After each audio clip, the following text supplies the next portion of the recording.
साथियों, आप सभी स्वस्थ होंगे। आपके आइकॉनिक यूट्यूब चैनल पे आप सभी का स्वागत है। आशा करते हैं आपकी पढ़ाई बहुत अच्छे से चल रही होगी। आने वाली जो भी एग्जाम है DSSB, UP, MP टेट जो भी आपके बिहार के, तो उनके लिए ये क्वेश्चन हिंदी के बहुत इंपॉर्टेंट है, हिंदी साहित्य से रिलेटेड।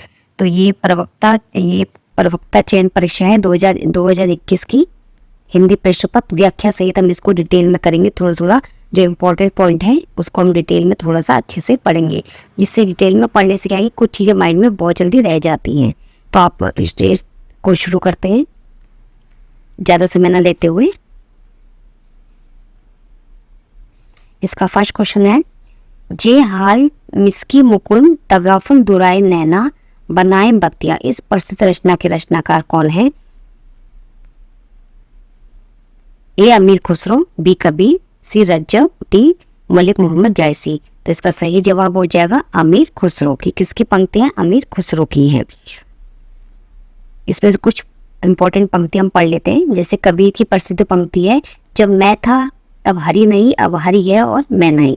बहुत इंपॉर्टेंट है कबीरदास की ये पंक्तियां। रज्जब दादू दयाल के प्रिय शिष्य थे। दादू दयाल के प्रिय शिष्य थे कौन थे? ये क्वेश्चन इंपॉर्टेंट है एग्जाम के पॉइंट ऑफ व्यू से। ये दादू दयाल के प्रिय शिष्य कौन थे? रज्जब थे। दादू दयाल के प्रिय शिष्य कौन थे? रज्जब थे। जिस पर रज्जब ने एक दोहा लिखा, दही जैसा गुरु मिला शिष्य रज बसा जाए। तो बहुत इंपॉर्टेंट है ये भी। इसके मेन इंपॉर्टेंट क्वेश्चन में से ये है कि दादू दयाल के प्रिय शिष्य कौन थे? रज्जब। आगे पढ़ते हैं। मलिक मोहम्मद जायसी प्रमुख सूफी कवि हैं जिन्होंने पद्मावत जैसे महाकाव्य की रचना करी। तो पद्मावत महाकाव्य की रचना किसने की थी? मलिक मोहम्मद जायसी ने, ध्यान रखना। और जायसी की कुछ इंपॉर्टेंट रचनाएं हैं, अखरावट, आखिरी कलाम, कहरनामा और चित्रलेखा। अमीर खुसरो को तूतिए हिंद अर्थात हिंदी का तोता कहा जाता है। बहुत इंपॉर्टेंट क्वेश्चन है। अमीर खुसरो की कुछ प्रमुख रचनाएं हैं, जैसे खालिक बाबरी, पहेलिया, मुकरिया, दो सुखने और गजल। दो सुखने बहुत इंपॉर्टेंट है, इनकी अक्सर एग्जाम में पूछी जाती है, तो आप इनको एक बार रिवाइज कर लेना इन सभी रचनाओं को। जायसी की है अखरावट, आखिरी कलाम, कहरनामा, चित्रलेखा। किसकी है? ये जायसी की है। अमीर खुसरो को तूतिए हिंद अर्थात हिंदी का तोता कहा जाता है।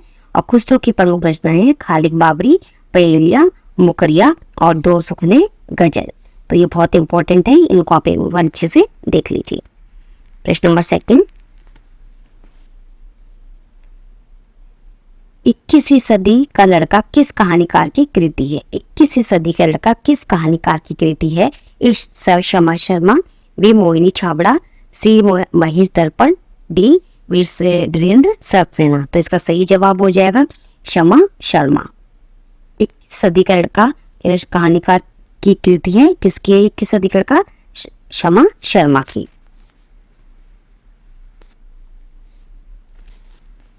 नेक्स्ट क्वेश्चन देखिए साथी, जो इम्पोर्टेंट चीज है मैं आपको वही करा रही हूँ। बहुत ज्यादा डीपली या रचनाएं ज्यादा करने की आवश्यकता नहीं है आपको। ये ना थोड़े के चक्कर में, जो मतलब ज्यादा के चक्कर में बहुत थोड़ा भी खो दे। इससे पढ़ाई उतनी करो लिमिट जितने कर सके आप, जितना आपको रिवाइज हो सके, जितना आपको चीजें याद रह सके। नेक्स्ट क्वेश्चन, प्रश्न नंबर 3, निम्नलिखित में से कौन सी रचना के लेखक का नाम सही नहीं है? जुलूस रुका हुआ विवेकी राय, शिखरों के सेतु शिव प्रसाद सिंह, तुम चंदन हम पानी विद्या निवास मिश्र, सदाचार का चाबी श्रीलाल शुक्ल। तो इसका सही जवाब हो जाएगा डी, सदाचार का ताबीज श्रीलाल शुक्ल का नहीं, किसका है? हरिशंकर परसाई का निबंध है। सदाचार का ताबीज श्रीलाल शुक्ल का नहीं, किसका है? हरिशंकर परसाई का। एक बार आपको दिखा देते नीचे, जिसमें जुलूस रुका हुआ विवेकी राय का है, शिखरों के सेतु शिव प्रसाद सिंह का है, तुम चंदन हम पानी विद्या निवास मिश्र का है। तो सदाचार का चाबीज इनका नहीं है, ये किसका है? हरिशंकर परसाई का। हरिशंकर, ठीक है। जुलूस रुका हुआ विवेकी राय का है, तो अब इसको ऐसे याद करते हैं, जब जुलूस रुक जाता है तो लोगों का विवेक जो है खत्म हो जाता है। शिखरों के सेतु, शिखरों पे जाकर कौन रहते हैं? शिव प्रसाद। तुम चंदन हम पानी, ये किसकी है? विद्या निवास की। बहुत इंपॉर्टेंट है, तुम चंदन हम पानी। तो ट्रिक वाइज आप याद कीजिए, जिससे आपको रचनाएं जल्दी याद रहेंगी और बहुत लंबे समय तक याद रहेंगी। तो इसमें कुछ देख लेते हैं। सदाचार का ताबीज किसकी थी? हरिशंकर परसाई जी का निबंध है। इनके कुछ निबंध संग्रह हैं, किसके? हरिशंकर परसाई जी के। तब की बात और थी, भूत के पाँव पीछे, बेईमानी की परत, प्रेमचंद की फटे जो तो बहुत इंपॉर्टेंट है, पगडंडियों का जमाना, ये सब किसकी रचना है? इसके निबंध संग्रह है हरिशंकर परसाई जी के। नेक्स्ट क्वेश्चन, एक में तालव्य ध्वनियों का प्रयोग हुआ है। तालव्य ध्वनि जो तालु से बोली जाती है, जो बोलते समय जो हमारी जीभ और तालव्य आपस में मिलते हैं, उन्हें तालव्य ध्वनि कहा जाता है। तो पापा, बाबा, मामा, चाचा। तो तालव्य ध्वनि में क्या है? चाचा। जब हम चाचा बोलते हैं तो हमारा जीभ और हमारा जो ऊपर का तालु है वो आपस में मिलते हैं, टकराते हैं। तो इसका सही जवाब हो जाएगा डी, चाचा। तालव्य ध्वनि का प्रयोग चाचा शब्द में हुआ है। तो तालव्य ध्वनियों का एक सूत्र है ईचु यशा नाम, ये तालु है, ठीक है। ईचु यशा नाम मतलब छोटी ई, बड़ी ई और पूरा चा वर्ग और या और शा बड़ा, ठीक है। तालव्य ध्वनि में जो ये इसका सूत्र है ईचु यशा नाम, तो छोटी ई, बड़ी ई, पूरा चा वर्ग आपका, या और शा वर्ग आपे, तो इसका आप ध्यान रखना। ये सभी सूत्र हैं, आप एक बार पढ़ लेना। आपको वहाँ विसर्जनीय नाम कंठ है, अगर कंठ है का पूछा जाए तो उसमें कंठ में आ आता है, का वर्ग पूरा आ जाता है और हाथ, ठीक है। कंठ ध्वनि है ये, अगर पूछा जाए ना कि इनमें से कंठ ध्वनि का कौन सा वर्ण है तो आपको पता होना चाहिए आ कोहा विसर्जनीयाम, तो आ बड़ा छोटा, का वर्ग पूरा और हा। और ये है ऋतु रषण, री टा वर्ग पूरा, रा और शा वर्ग। आप इनको एक बार सबको पढ़ लीजिएगा। प्रश्न नंबर 5, वीणा पाणी में कौन सा समास है? ए बहुव्रीहि, बी कर्मधारय, सी द्विगु और डी अव्ययभाव। तो वीणा पाणी में कौन सा समास है? बहुव्रीहि समास है। बहुव्रीहि समास के की परिभाषा भी आपको पता होनी चाहिए।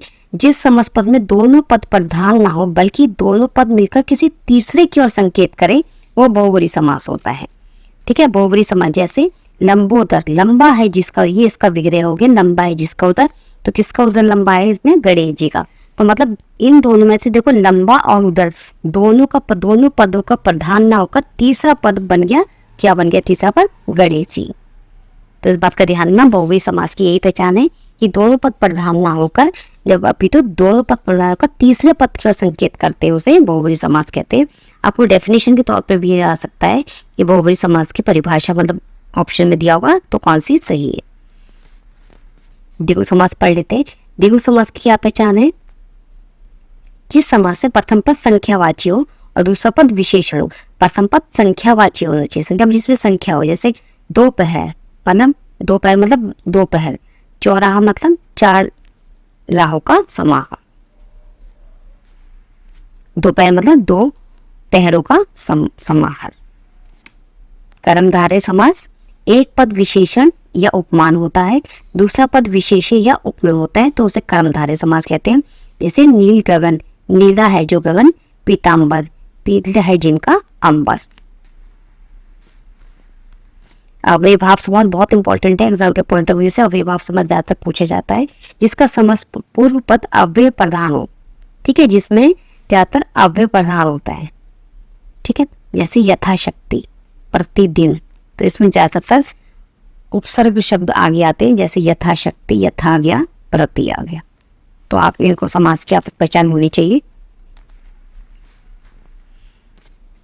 सिक्स क्वेश्चन, रीति काल को सर्वप्रथम श्रृंगार काल नाम रखने वाला का सुझाव किसने दिया? बहुत इंपॉर्टेंट है, ऐसे क्वेश्चन जरूर एग्जाम पूछा तो ये आए हुए क्वेश्चन है, आपके सामने मैं पेपर ही सॉल्व करवा रही हूँ क्योंकि रिपीटेड क्वेश्चन होते आते हैं। देखो वही क्वेश्चन रिपीट होते हैं एग्जाम में, लेकिन आपको इनको अच्छे से एक दो बार पढ़ेंगे तो आपको सब चीजें आराम से याद हो जाएंगी।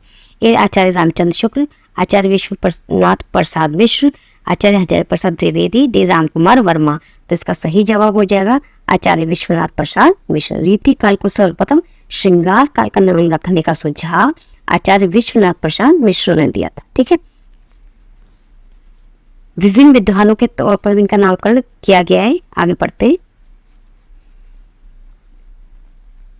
बहुत इंपॉर्टेंट है ये एग्जाम पॉइंट ऑफ व्यू से। देखो जॉर्ज गैरसन ने रीति काल को कहता है रीति काव्य, विश्व बंधुओं ने से अलंकृत काल कहा, आचार्य रामचंद्र शुक्ल ने रीति काल कहा, रमाशंकर शुक्ल रसाल ने कला काल कहा। ये बहुत इंपॉर्टेंट जैसा पूछा जाता है। रीतिकाल को कलाकाल किसने कहा? कलाकाल नामकरण किसने दिया? आचार्य रमाशंकर शुक्ल रसाल ने।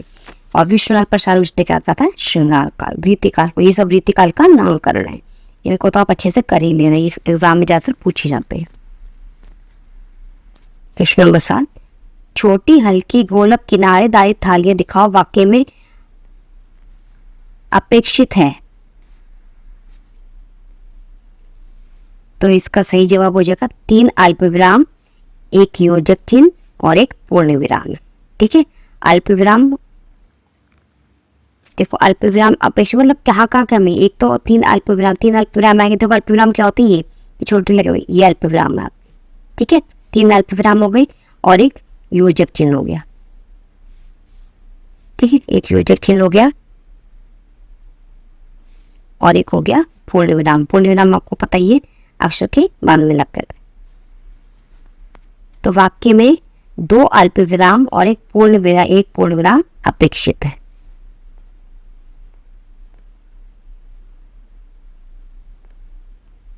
प्रश्न नंबर 8, हिंदी में मुक्त छंद के प्रवर्तक कौन है? बहुत इंपॉर्टेंट क्वेश्चन है। ए अज्ञे, बी निराला, सी मुक्तिबोध, डी दोमड़ी। तो मुक्त छंद के प्रवर्तक किस कवि को माना जाता है? बी निराला। हिंदी में मुक्त छंद के प्रवर्तक सूर्यकांत त्रिपाठी निराला है। निराला की प्रसिद्ध रचना है जोई की कली 1916, जो पूर्णतः मुक्त छंद रचना है। तो आपको पढ़ना है कि निराला की कौन सी ऐसी रचना जो पूर्णतः मुक्त छंद है? तो है जोई की कली। इम्पोर्टेंट, निराला की रचना तुलसीदास 1908 प्रबंधात्मक काव्य रचना है जिसमें छंदों की प्रधानता है। तो पूछा जा सकता है कि निराला की कौन सी रचना है जो प्रबंधात्मक छंदों की, जिसमें छंदों की प्रधानता जाता है? तो है तुलसीदास 1938। नेक्स्ट क्वेश्चन, इसको एक बार पढ़े। निराला हिंदी कविता को छंदों की परिधि से मुक्त करने वाले कवि माने जाते हैं। आपको पता चल गया कि छंदों से परिधि से मुक्त वाले कवि कौन है? वो है निराला। अर्थात इनको मुक्त छंद का प्रवर्तक भी कहा जाता है। मुक्त छंद को केचुआ या रबर छंद भी कहा जाता है। बहुत इंपॉर्टेंट क्वेश्चन है, केचुआ या रबर छंद किसको कहा जाता है? मुक्त छंद को कहा जाता है। प्रश्न नंबर 9, मैं तुमसे टेलीफोन पर बात करूंगा, इस वाक्य में टेलीफोन पर किस कारक में प्रयुक्त हुआ है? ए संबंध कारक, अधिकरण कारक, कर्म कारक और डी करण कारक। तो इसका सही जवाब हो जाएगा करण कारक। जब भी किसी चीज को हम साधन के रूप में इस्तेमाल किया जाता है तो उसमें करण कारक आता है। जैसे करण एक टेलीफोन एक साधन है, हम उससे किससे बात कर रहे हैं? साधन से। साधन क्या है? टेलीफोन है। तो जब भी साधन के द्वारा किसी चीज से बात की जाती है तो उसमें करण होता है। तो एक बार देख लेते हैं करण कारक की क्या पहचान है। करण क्रिया का साधन या उपकरण है। देखो इसमें उपकरण क्या था? इसमें टेलीफोन। कर्ता कार्य संपन्न करने के लिए जिस उपकरण साधन का प्रयोग करता है उसे करण कारक कहते हैं। जैसे मैं कलम से लिखता हूँ, वो लिखता है, साधन क्या है? कलम लिखता है, कलम से लिखता है। जब कोई साधन की बात आएगी तो करण कारक होगा। जैसे राम ने रावण को बाण से मारा, तो किससे मारा? बाण एक साधन था तो साधन से मारा। ठीक है, बाण। अधिकरण कारक है जो क्रिया के आधार पर स्थान, समय, अवसर आदि का बोध करे, वो अधिकरण कारक होता है। अधिकरण से मैं और पर इसके चिन्ह होते हैं। जैसे वह घोड़े पर बैठा है, पर और मैं चिन्ह, इनके कारक चिन्ह है। संबंध कारक, जहाँ 2 पदों का पारस्परिक संबंध बताया जाए, जैसे सोहन के साथ गीता बाजार गई, राम श्याम की चाची है। ठीक है, तो इसमें क्या है कि संबंध बताया गया आपस में, सीता और गीता का, राम और श्याम का। नेक्स्ट क्वेश्चन, नरसिंह जी का मायरा किसकी रचना है? बहुत इंपॉर्टेंट है। नरसिंह जी का मायरा किसकी रचना है? ए हरिदास, बी रहीम, सी मीराबाई, डी रस खान। तो इसका सही जवाब हो जाएगा सी मीराबाई।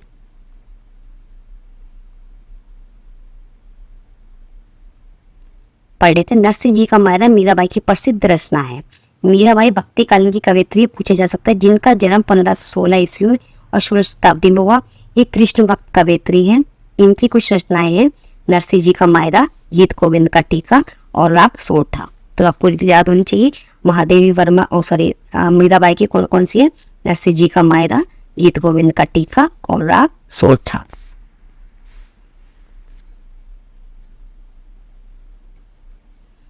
रहीम के बारे में पढ़ते। आचार्य रामचंद्र शुक्ल ने इन्हें भक्ति काल के राम काव्य धारा के फुटकल कवियों में रखा है। किसको? रहीम को। ठीक है, पूछा जा सकता है कि राम काव्य धारा के फुटकल कवियों में किसको रखा गया है? रहीम जी को। तो इनकी रहीम जी की कुछ रचनाएं रईक तो रहीम सही है, श्रृंगार सोटा, रास पंचाध्यायी और परवैनाई का भेद, किसकी है? रहीम की। रसखान कृष्ण काव्य धारा के ही कवि है, ये सवई के लिए प्रसिद्ध है, इनकी प्रमुख रचना है प्रेम वाटिका। नेक्स्ट क्वेश्चन, अष्टाध्यायी के रचनाकार है कात्यायन, बी पाणिनि, सी कैयट, डी पतंजलि। तो ये तो बहुत इंपॉर्टेंट है, जब से मेरे को लगता है हिंदी के एग्जाम शायद शुरू हुआ कॉम्पिटिशन का, तो ये क्वेश्चन पूछा जाता है as a general knowledge question भी कि अष्टाध्यायी के रचनाकार कौन है? पाणिनि। अष्टाध्यायी के रचनाकार पाणिनि है। अष्टाध्यायी 8 अध्यायों वाला अत्यंत प्राचीन ग्रंथ है।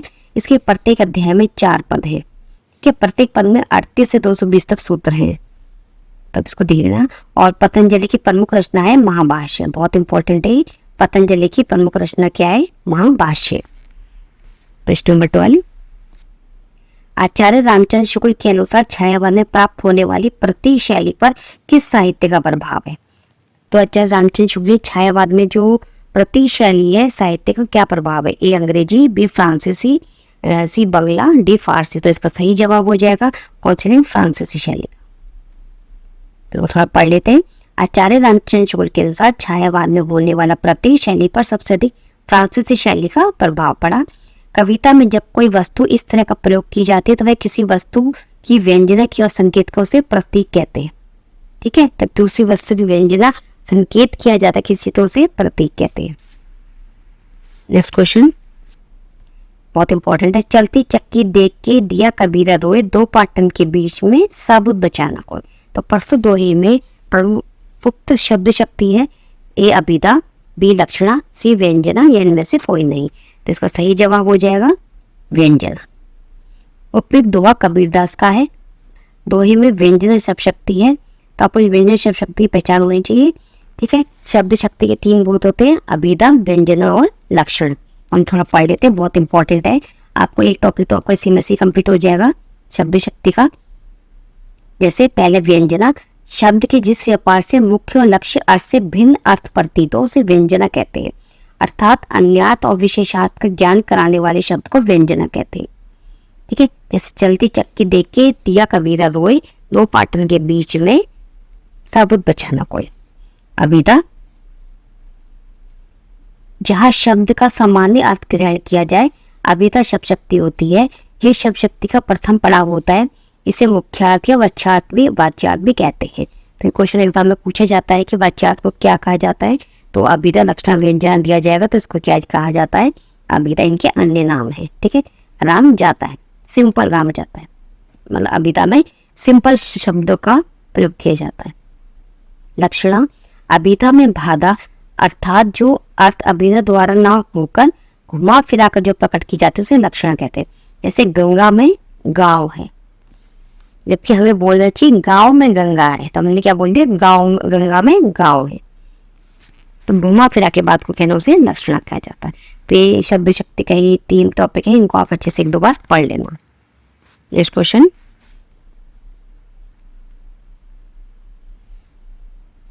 ये बहुत इंपॉर्टेंट है। शब्द शक्तियों पर चित्रित देव, ये देव की पंक्ति देव ने लिखा है।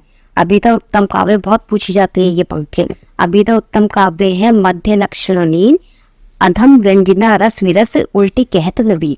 तो ये किसकी पंक्ति? ये अक्सर पूछी जाती है, तो ये देव ने लिखी है। नेक्स्ट क्वेश्चन, निम्न में से कौन सा युग सुमेलित नहीं है? ए इंद्रावती नूर मोहम्मद की, हंस जवाहिर कासिम शाह, चित्रावली उस्मान, मधुमालती कुतुम्बन। मधुमालती ये सही है, इंद्रावती नूर मोहम्मद की है, हंस जवाहिर कासिम शाह की है, चित्रावली उस्मान की है। देखिए मधुमालती किसकी है? मधुमालती है मंझन की। मधुमालती किसकी है? मंझन की। मधुमालती कुतुम्बन की नहीं, अभी तो किसकी रचना है? मंझन की है। मधुमालती की रचना 1545 है, तो आपको इसको ध्यान रखना। और कुतुम्बन की रचना मृगावती है। ये भी इंपॉर्टेंट है। सूफी काव्य में मसनवी शैली का प्रयोग किया गया है।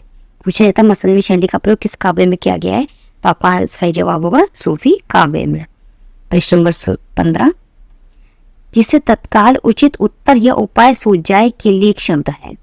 जिसे तत्काल, जैसे हमने एकदम पूछा, क्वेश्चन पूछा तो उसने तत्काल उत्तर दे दिया, उपाय सूझ गया उसका, तो कौन सा शब्द है? ए प्रतिभाशाली, बी बुद्धिमान, सी प्रत्युत्पन्नमति, डी अकलमऊ। तो उसका सही जवाब हो जाएगा प्रत्युत्पत्ति। जिसे तत्काल या उचित उत्तर सूझ जाए उसके लिए एक शब्द प्रयुक्त।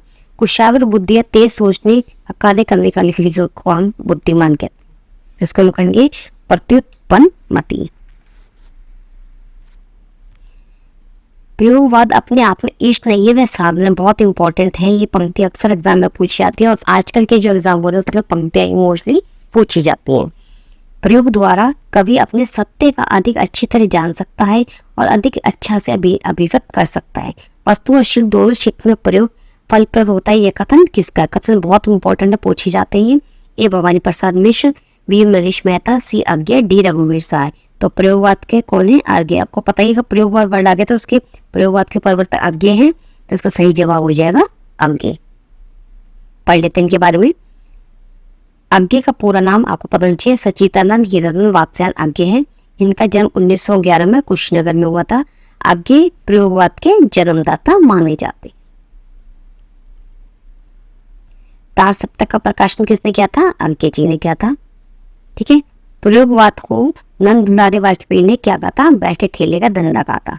नंद दुलारे वाजपेयी, प्रयोगवाद को नंद दुलारे वाजपेयी ने क्या कहा था? बैठे, बहुत इंपॉर्टेंट क्वेश्चन है कि बैठे ठेले का धंधा किसने कहा था? नंद दुलारे वाजपेयी ने प्रयोगवाद को कहा था। यह पढ़ लेते। भवानी प्रसाद मिश्र को उनकी प्रसिद्ध रचना बुनी हुई रस्सी के साहित्य अकादमी पुरस्कार 1972 में मिला था। बहुत इंपॉर्टेंट है। एक तो आपको ये पता चल गया कि भवानी प्रसाद मिश्र की कौन सी प्रसिद्ध रचना है? बुनी हुई रस्सी। तो इसको क्या, इसको साहित्य अकादमी पुरस्कार मिला था। ये पूछा जाता है कि भवानी प्रसाद मिश्र को किस रचना के लिए साहित्य अकादमी पुरस्कार मिला? तो उनकी रचना है बुनी हुई रस्सी, 1972 मिला था। नरेश मेहता को 1992 में संपूर्ण रचना कर्म पर ज्ञानपीठ पुरस्कार दिया गया था। ठीक है, संपूर्ण रचना कर्म पर ज्ञानपीठ पुरस्कार दिया गया था। किसको? नरेश मेहता को। रघुवीर साय की प्रसिद्ध रचना लोग भूल गए हैं, 1984 में साहित्य अकादमी पुरस्कार मिला था। बहुत इंपॉर्टेंट है, साहित्य अकादमी पुरस्कार से रिलेटेड एग्जाम में एक क्वेश्चन तो हर बार पूछा ही जाता है। या तो रचना पूछा जाएगी या ये उनको कौन सा पुरस्कार मिला पूछा जाएगा। ध्यान में रखे सभी। जब ते इत्ते घनश्याम सुजान अचानक ही बलसंग सिधारे, कर पे मुखचंद धरे सजनी नित सोचित है, तू कहा मन मारे। प्रस्तुत पंक्तियां में किस संचारी भाव को लेके? ए वो, बी स्मृति, सी गलानी, डी वितर्क। तो इसमें सही संचारी भाव की संख्या आपको पता है कितनी होती है? संचारी भावों की संख्या 33 होती है। तो इसमें किस संचारी भाव का? स्मृति का। ठीक है। प्रश्न नंबर 18। सोनप्रभ सूर्य की रचना है, बहुत इंपॉर्टेंट है ये। कुमारपाल चरित, कुमारपाल प्रतिबोध, प्रबंध चिंतामणि, भविष्यत कहा। तो इसका सही जवाब हो जाएगा सोनप्रभ सूर्य का है कुमारपाल प्रतिबोध। ध्यान रखना, कुमारपाल चरित में लगा के कुमारपाल प्रतिबोध आप लगाएंगे। सही जवाब है कुमारपाल प्रतिबोध। कुमारपाल प्रतिबोध सोनप्रभ सूर्य की रचना है। कुमारपाल प्रतिबोध 13वीं शताब्दी में हुई। ये जैन साहित्य में राज साहित्य के अंतर्गत है। प्रबंध चिंतामणि के रचनाकार कौन है? मेरुतुंग। बहुत इंपॉर्टेंट है ये। प्रबंध चिंतामणि के रचनाकार कौन है? मेरुतुंग। कुमारपाल चरित सुमतिगण की रचना है। भविष्यत का धर्मपाल की रचना है। बहुत इंपॉर्टेंट है, इनकी सदियां पूछी जाती है। कुमारपाल कौन सी सदी की? 12वीं सदी। और भविष्यत का कौन सी सदी की रचना है? 10वीं सदी की रचना है। Next question. निम्नलिखित में से सूर्य का पर्यायवाची है? ए रस, बी निचोड़, सी अर्क, डी सार। तो इसका सही जवाब हो जाएगा सी अर्क। सूर्य का पर्यायवाची क्या है? अर्क। अन्य पर्यायवाची आपको पता होना चाहिए, दिनकर, दिवाकर, रवि, भानु और भास्कर। Next question. अंतस्थ व्यंजन है, इनमें से आपको पता है अंतस्थ व्यंजन यारा लावा, डी ऑप्शन बिल्कुल सही है। अंतस्थ व्यंजन यारा लावा है, अंतस्थ व्यंजन है। या और वह अर्धस्वर भी कहते हैं। रा लुंठित व्यंजन है, बहुत पूछा जाता है कि लुंठित व्यंजन कौन सा है। और पार्श्व व्यंजन अधिकतर पूछा जाता है ला।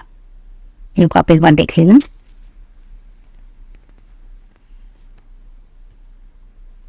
और ये सारे संघर्षी, इनको आप अच्छे से वो पढ़ लें कि दंत व्यंजन कौन से, ओष्ठ व्यंजन कौन से होते हैं, और स्पर्श व्यंजन तो कहाँ से मातक होते हैं, वह दंतोष्ठ व्यंजन है।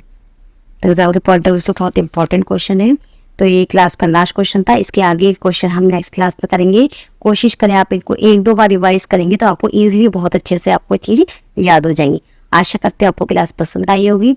तो आपने नीचे लाइक और सब्सक्राइब करना ना भूलें और अपने कमेंट्स में जरूर लिखें कि आपको क्लास कैसी लगी। धन्यवाद।